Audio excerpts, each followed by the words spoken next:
जय हिंद दोस्तों। आज से क्लास में आप सभी का बहुत बहुत स्वागत, अभिनंदन और जोहार।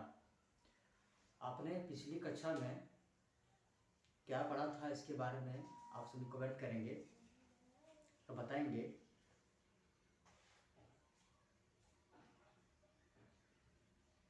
देखते हैं कितने लोगों को याद रहता है कि पिछली कक्षा में आपने क्या पढ़ा था और अगली कक्षा में क्या पढ़ने वाला है उसके बारे में भी हमने पिछली क्लास में बताया था। तो आप एक एक करके बताइए, हम देखना चाहते हैं कि कितने लोगों को याद रहता है।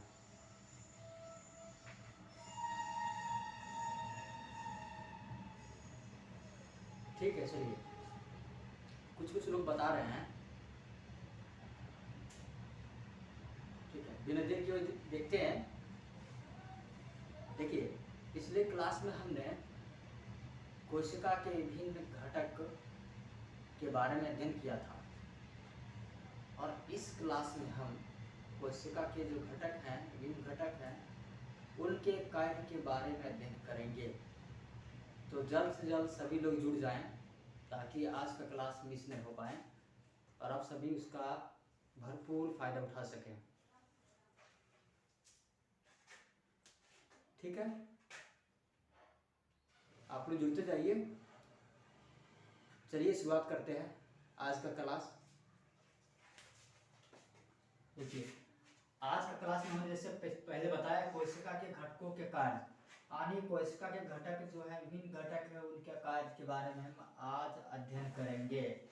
तो उसमें से कल हमने 3 घटक बताए थे, कोशिका झिल्ली, केंद्रक और कोशिका द्रव्य।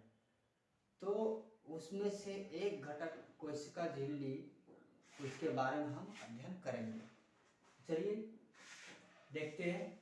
कोशिका झिल्ली, पहला हमारा जो घटक था वो क्या था भाई? कोशिका झिल्ली, जिसे हम क्या बोलते हैं? प्लाज्मा झिल्ली भी बोलते हैं। इसके बारे में हमने अध्ययन किया था कि कोशिका झिल्ली आखिर होता क्या है। तो हम इसके कार्य के बारे में, इसके महत्व के बारे में जानते हैं। पहला पॉइंट हमने लिखा है, यह जंतुओं में पाए जाने वाली सबसे बाहरी, हमने पिछली क्लास में भी इसको डिस्क्राइब किया था, सबसे बाहरी परत या आवरण होता है।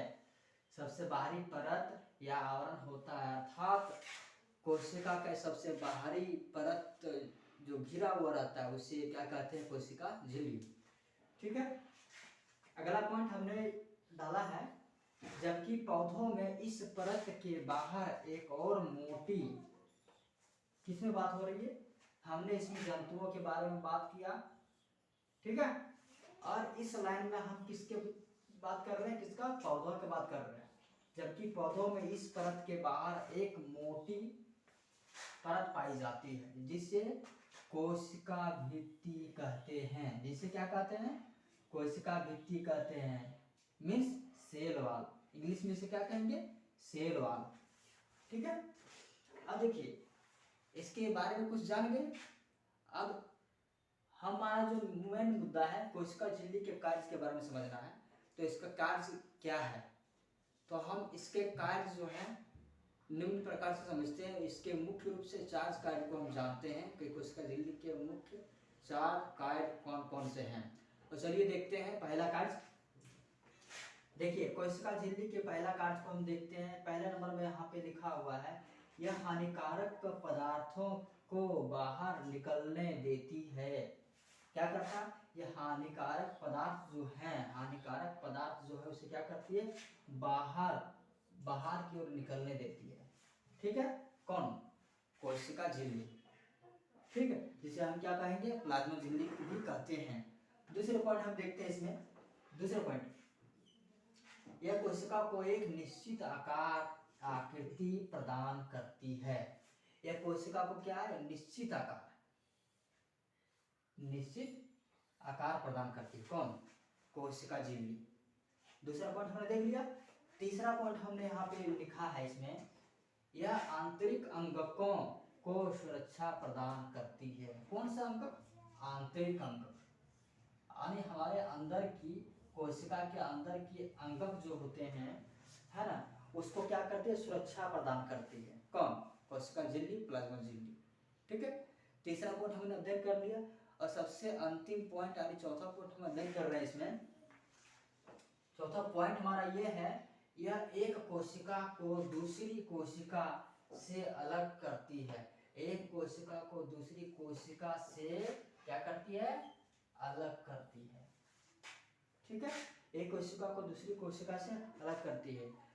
तो आशा है कि आज के इस क्लास में आप सभी हमारे द्वारा बताए गए सभी विषय, सभी बातों को पूर्णतः समझ गए होंगे, और हम आशा भी करते हैं कि आप समझदार भी हैं और रहेंगे भी।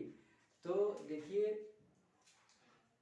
इसी कड़ी में हम जब पहला कोशिका झिल्ली के बारे में हमने बात किया, तो अगली क्लास में हम कोशिका द्रव्य के कार्य के बारे में जानने का प्रयास करेंगे और समझेंगे कि कोशिका द्रव्य के विभिन्न कार्य क्या क्या हैं। जिस प्रकार कोशिका झिल्ली के 4 कार्यों को हम मुख्य प्रकार से आप सबों के बीच लाया, उसी प्रकार से कोशिका द्रव्य के कुछ कार्यों को, मुख्य कार्यों को आपके बीच लाऊंगा और आप सभी को बताऊंगा कि कोशिका द्रव्य के मुख्य कार्य क्या क्या हैं।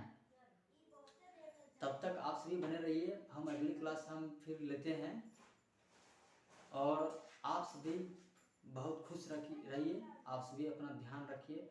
धन्यवाद।